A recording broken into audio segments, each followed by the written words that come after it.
ਜੀ ਦੇਖਣ ਤੇ ਸੁਣਨ ਵਾਲੇ ਭਰਾਵਾਂ ਨੂੰ अस्सलाम वालेकुम। ਸਾਡੇ ਚੈਨਲ ਦਾ ਨਾਮ ਹੈ ਸਿੰਧੂ ਗੋਟ ਫਾਰਮ। ਉਮੀਦ ਕਰਨਾ ਮੇਰੇ ਸਾਰੇ ਦੋਸਤ ਅਹਿਬਾਬ ਠੀਕ ਹੋਣਗੇ। ਅੱਜ ਦੀ ਜਿਹੜੀ ਸਾਡੀ ਵੀਡੀਓ ਹੈ ਇਹਦਾ ਮੌਜੂ ਇਹਦਾ ਮਕਸਦ ਹੈ ਜਿਹੜੇ ਅਸੀਂ ਆਪਣੇ ਜਾਨਵਰਾਂ ਨੂੰ ਵੈਕਸੀਨ ਕਰਵਾਈ ਹੋਏ ਅੱਜ ਤੁਹਾਨੂੰ ਉਹ ਦੱਸਣਾ ਚਾਹ ਰਹੇ ਸਾਂ ਤੇ ਨਾਲੇ ਇਸ ਵੈਕਸੀਨ ਦੀ ਅਹਿਮੀਅਤ ਤੁਹਾਨੂੰ ਦੱਸਣਾ ਚਾਹ ਰਹੇ ਸਾਂ। ਜਿਹੜੀ ਸਾਡੇ ਅੱਜ ਜਾਨਵਰਾਂ ਦੀ ਵੈਕਸੀਨ ਹੋਈ ਹੈ, ਅਸੀਂ ਵੈਕਸੀਨ ਕਰਵਾਈ ਹੈ ਆਪਣੇ ਜਾਨਵਰਾਂ ਦੀ CCP ਦਾ ਮਤਲਬ ਪਲੋਰੋ ਨਮੂਨੀਆ। ਇਹ ਬਿਮਾਰੀ ਵੈਕਸੀਨ ਜਿਹੜੀ ਹੈ ਨਾ ਸਿਰਫ ਔਰ ਸਿਰਫ ਬੱਕਰੀਆਂ 'ਚ ਹੁੰਦੀ ਹੈ। ਵੈਸੇ ਦੂਸਰੇ ਜਾਨਵਰਾਂ ਦੇ ਵਿੱਚ ਵੀ ਕਰਾਈ ਜਾ ਸਕਦੀ ਹੈ, ਲੇਕਿਨ ਸਿਰਫ ਔਰ ਸਿਰਫ ਬੱਕਰੀਆਂ 'ਚ ਕਹਿਣ ਦਾ ਮਕਸਦ ਹੈ ਵੇ ਕਿ ਬੱਕਰੀਆਂ ਦੇ ਵਿੱਚ ਇਹਦਾ ਸਭ ਤੋਂ ਜ਼ਿਆਦਾ ਅਟੈਕ ਹੁੰਦਾ ਇਸ ਬਿਮਾਰੀ ਦਾ। ਠੀਕ ਹੈ, ਤੇ ਇਹ ਇੱਕ ਜਾਨਵਰ ਤੋਂ ਦੂਸਰੇ ਜਾਨਵਰ ਤੱਕ ਬਹੁਤ ਹੀ ਸਪੀਡ ਦੇ ਨਾਲ ਮੁੰਤਕਿਲ ਹੁੰਦੀ ਹੈ। ਅਗਰ ਤੁਹਾਡੇ ਕਿਸੇ ਇੱਕ ਜਾਨਵਰ ਨੂੰ CCP ਦਾ ਅਟੈਕ ਹੋ ਗਿਆ ਹੈ ਤੇ ਦੂਸਰੇ ਜਾਨਵਰ ਤੱਕ ਜਾਏਗਾ ਤੇ 1-2 ਦਿਨਾਂ ਦੇ ਵਿੱਚ ਤੁਹਾਡਾ ਪੂਰਾ ਬਾੜਾ ਜਿਹੜਾ ਹੈ ਉਹ ਇਸ ਬਿਮਾਰੀ ਦੇ ਵਿੱਚ ਘੇਰਿਆ ਜਾਏਗਾ। ਬਿਮਾਰੀ ਕਿਸ ਤਰ੍ਹਾਂ ਫੈਲਦੀ ਹੈ? ਬਿਮਾਰੀ ਜਿਸ ਤਰ੍ਹਾਂ ਤੁਹਾਡੀ ਬੱਕਰੀ, ਫਰਜ਼ ਕਰੋ ਕਿਸੇ ਬੱਕਰੀ ਨੂੰ CCP ਦਾ ਮਰਜ਼ ਲਾਇਕ ਹੋ ਗਿਆ ਹੈ, ਉਹ ਜਦੋਂ ਖਾਂਸੇਗੀ ਜਾਂ ਛਿੰਕੇਗੀ, ਠੀਕ ਹੈ, ਤਾਂ ਉਹਦੇ ਨੱਕ 'ਚੋਂ ਜਿਹੜਾ ਪਾਣੀ ਗਿਰੇਗਾ ਉਹਦੀ ਵਜ੍ਹਾ ਤੋਂ ਇਹ ਬਿਮਾਰੀ ਦੂਸਰੇ ਜਾਨਵਰਾਂ ਤੱਕ ਵੀ ਫੈਲੇਗੀ। ਜਾਂ ਜਦੋਂ ਤੁਸੀਂ ਕੋਈ ਜਾਨਵਰ ਨਵਾਂ ਲੈ ਕੇ ਆਪਣੇ ਰੇਵੜ 'ਚ ਆਉਂਦੇ ਹੋ, ਠੀਕ ਹੈ, ਉਹਨੂੰ ਕੁਆਰੰਟਾਈਨ ਨਹੀਂ ਕਰਦੇ ਤੇ ਉਹਨੂੰ ਸਿੱਧਾ ਤੁਸੀਂ ਆਪਣੀ ਬਾੜੇ 'ਚ ਸ਼ਾਮਲ ਕਰ ਲੈਂਦੇ ਹੋ ਤੇ ਉਹਦੇ ਜ਼ਰੀਏ ਵੀ ਇਹ ਬਿਮਾਰੀ ਫੈਲਦੀ ਹੈ। ਜਾਂ ਤੁਸੀਂ ਆਪਣੇ ਬਾੜੇ ਦੀ ਜਿਹੜੀ ਸਫਾਈ ਹੈ ਉਹ ਮੁਸਤਕਿਲ ਤਰੀਕੇ ਦੇ ਨਾਲ ਨਹੀਂ ਕਰਦੇ ਹੈ ਤੇ ਉਹਦੇ ਜ਼ਰੀਏ ਵੀ ਇਹ ਬਿਮਾਰੀ ਫੈਲਦੀ ਹੈ। ਇਹਦੀਆਂ ਅਲਾਮਾਤ ਜਿਹੜੀਆਂ ਨੇ, ਮੇਨ ਅਲਾਮਾਤ ਉਹ ਇਹ ਨੇ, ਮਸਲਸਲ ਜਾਨਵਰ ਨੂੰ ਖਾਂਸੀ ਰਹਿੰਦੀ ਹੈ, ਠੀਕ ਹੋ ਗਿਆ, ਸਾਂਸ ਲੈਣ 'ਚ ਜਾਨਵਰ ਨੂੰ ਦੁਸ਼ਵਾਰੀ ਹੁੰਦੀ ਹੈ, ਤੇਜ਼ ਜ਼ੋਰ ਦੇ ਨਾਲ ਜਾਨਵਰ ਸਾਹ ਲੈਂਦਾ ਹੈ, ਠੀਕ ਹੈ। ਉਸ ਤੋਂ ਬਾਅਦ ਜਾਨਵਰ ਨੂੰ ਤੇਜ਼ ਬੁਖਾਰ ਰਹਿੰਦਾ ਹੈ, 104 106, ਨੱਕ ਦੇ ਵਿੱਚੋਂ ਪਾਣੀ ਨਿਕਲਦਾ ਹੈ, ਗਾੜਾ ਮਵਾਦ ਨਿਕਲਦਾ, ਰੇਸ਼ਾ ਟਾਈਪ ਜਿਹੜਾ ਹੁੰਦਾ ਹੈ। ਜਾਨਵਰ ਦੀ ਭੁੱਖ ਆਹਿਸਤਾ ਬਿਲਕੁਲ ਖਤਮ ਹੋਣਾ ਸ਼ੁਰੂ ਹੋ ਜਾਂਦੀ ਹੈ। ਜਾਨਵਰ ਦਾ ਵਜ਼ਨ ਜਿਹੜਾ ਹੈ ਬਹੁਤ ਸਪੀਡ ਦੇ ਨਾਲ ਕਮ ਹੋਣਾ ਸ਼ੁਰੂ ਹੋ ਜਾਂਦਾ ਹੈ, ਠੀਕ ਹੋ ਗਿਆ। ਉਸ ਤੋਂ ਬਾਅਦ ਜਿਹੜੀਆਂ ਮਜ਼ੀਦ ਇਹਦੇ 'ਚ ਮੇਨ ਅਲਾਮਾਤ ਨੇ, ਜਾਨਵਰ ਜਿਹਦੇ 'ਤੇ ਜ਼ਿਆਦਾ ਅਟੈਕ ਕਰ ਜਾਂਦੀ ਹੈ ਬਿਮਾਰੀ, ਉਹ ਜਾਨਵਰ ਮੂੰਹ ਖੋਲ੍ਹ ਕੇ ਸਾਹ ਲੈਣਾ ਸ਼ੁਰੂ ਕਰ ਦਿੰਦਾ, ਗਰਦਨ ਉਹਦੀ ਬਿਲਕੁਲ ਅਕੜ ਜਾਂਦੀ ਹੈ, ਠੀਕ ਹੋ ਗਿਆ। ਤੇ ਜਾਨਵਰ ਦਰਦ ਦੇ ਨਾਲ ਕਿਸੇ ਵਕਤ ਖਰਾਣਾ ਸ਼ੁਰੂ ਕਰ ਦਿੰਦਾ, ਚੀਖਣਾ ਵੀ ਸ਼ੁਰੂ ਕਰ ਦਿੰਦਾ ਤੇ ਬਹੁਤ ਜ਼ਿਆਦਾ ਕਮਜ਼ੋਰ ਹੋ ਜਾਂਦਾ। ਵੇਖਦੇ ਹੀ ਤੁਹਾਡੇ ਜਾਨਵਰ ਦੀ ਮੌਤ ਹੋ ਜਾਂਦੀ ਹੈ। ਜਦੋਂ ਤੁਹਾਨੂੰ ਕਿਸੇ ਵੀ ਤੁਹਾਡੇ ਇਸ ਜਾਨਵਰ ਦੇ ਵਿੱਚ ਇਸ ਬਿਮਾਰੀ ਦੀਆਂ ਅਲਾਮਾਤ ਜਾਂ ਤਸ਼ਖੀਸ ਹੋਣ ਲੱਗ ਜਾਣ, ਅਲਾਮਾਤ ਨਜ਼ਰ ਆਉਣ ਲੱਗ ਜਾਣ ਤੇ ਤੁਸੀਂ ਉਸ ਜਾਨਵਰ ਨੂੰ ਦੂਸਰੇ ਜਾਨਵਰਾਂ ਤੋਂ ਅਲੱਗ ਕਰ ਦਿਓ। ਅਗਰ ਤੁਸੀਂ ਆਪਣੇ ਦੂਸਰੇ ਜਾਨਵਰਾਂ ਨੂੰ ਵੀ ਬਚਾਉਣਾ ਚਾਹੁੰਦੇ ਹੋ ਤੇ ਠੀਕ ਹੋ ਗਿਆ, ਤੇ ਫੌਰਨ ਕਿਸੇ ਵੀ ਮੈਡੀਕਲ ਡਾਕਟਰ ਦੇ ਨਾਲ ਰਾਬਤਾ ਕਰਕੇ ਉਸ ਜਾਨਵਰ ਦਾ ਇਲਾਜ ਕਰੋ। ਨਹੀਂ ਤੇ ਟਾਈਲੋਸਿਨ ਇੰਜੈਕਸ਼ਨ ਤੁਸੀਂ ਆਪਣੇ ਜਾਨਵਰ ਨੂੰ ਲਾ ਸਕਦੇ ਹੋ, ਆਕਸੀ ਟੈਟਰਾਸਾਈਕਲਿਨ LA ਆਪਣੇ ਜਾਨਵਰ ਨੂੰ ਲਾ ਸਕਦੇ ਹੋ।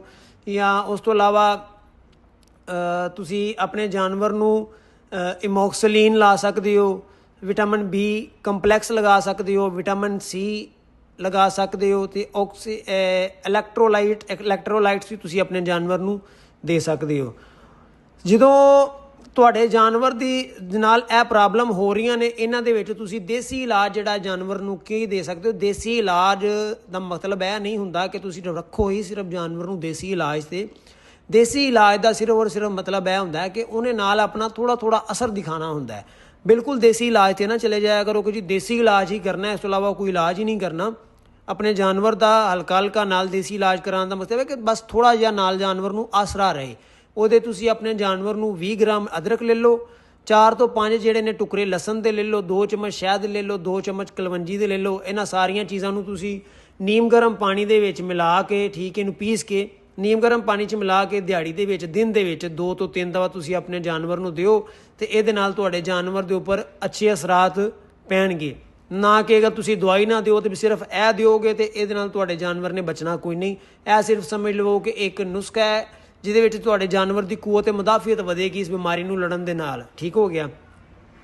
ਜਿਹੜੇ ਜਾਨਵਰ ਨੂੰ ਬਿਮਾਰੀ ਲੱਗ ਜਾਂਦੀ ਹੈ ਫੌਰਨ ਨੂੰ ਆਪਣੇ ਦੂਸਰੇ ਜਾਨਵਰਾਂ ਤੋਂ ਅਲੱਗ ਕਰ ਦਿਓ। ਉਸ ਤੋਂ ਬਾਅਦ ਆਪਣੇ ਬਾੜੇ ਦੀ ਅੱਛੀ ਤਰ੍ਹਾਂ ਸਫਾਈ ਕਰੋ, ਚੂਨਾ ਬਿਖੇਰੋ, ਠੀਕ ਹੋ ਗਿਆ।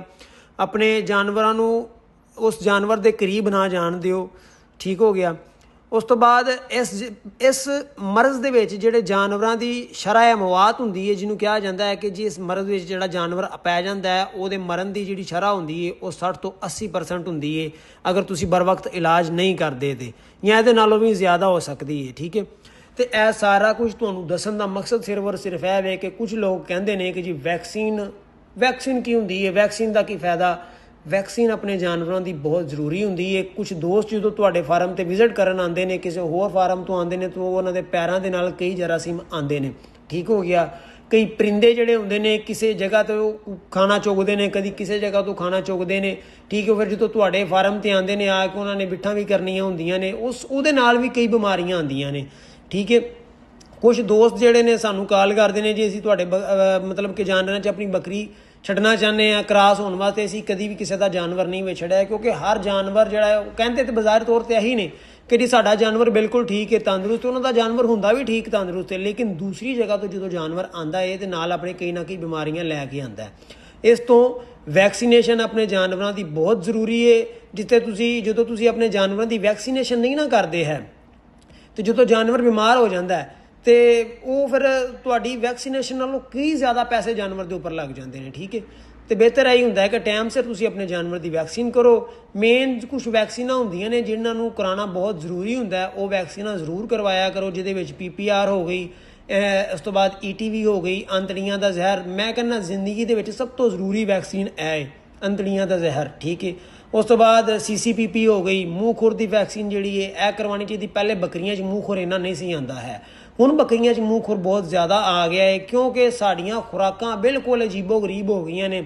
ਜਿਹੜਾ ਜੋ ਦਿਲ ਕਰਦਾ ਉਹ ਬੱਕਰੀ ਨੂੰ ਪਾਈ ਜਾਂਦਾ ਹੈ। ਅਸੀਂ ਬੱਕਰੀ ਨੂੰ ਜਿਹੜੀ ਉਹਦੀ ਨੈਚੁਰਲ ਖੁਰਾਕ ਸੀ ਨਾ ਉਹਦੇ ਤੋਂ ਅਸੀਂ ਹਟਾ ਕੇ ਅਤੇ ਅਸੀਂ ਬੱਕਰੀ ਨੂੰ ਮੌਸਮੀ ਖੁਰਾਕ ਤੋਂ ਹਟਾ ਕੇ ਆਪਣੇ ਤਰੀਕੇ ਦੇ ਨਾਲ ਖੁਰਾਕਾਂ ਦੇਣ ਡੇ ਹਾਂ, ਠੀਕ ਹੈ।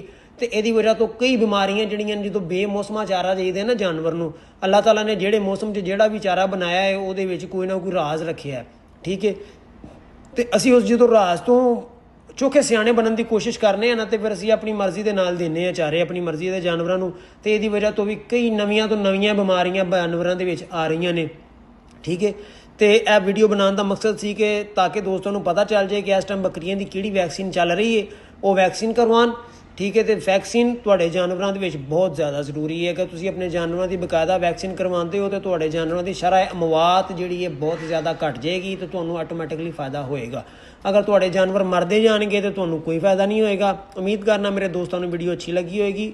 ਅਗਰ ਵੀਡੀਓ ਅੱਛੀ ਲੱਗੀ ਹੈ ਤਾਂ ਵੀਡੀਓ ਨੂੰ ਲਾਈਕ ਕਰੋ, ਚੈਨਲ ਨੂੰ ਸਬਸਕ੍ਰਾਈਬ ਕਰੋ। ਇਜਾਜ਼ਤ ਦਿਓ, ਆਪਣੇ ਵੀਰ ਨੂੰ ਅੱਲਾ।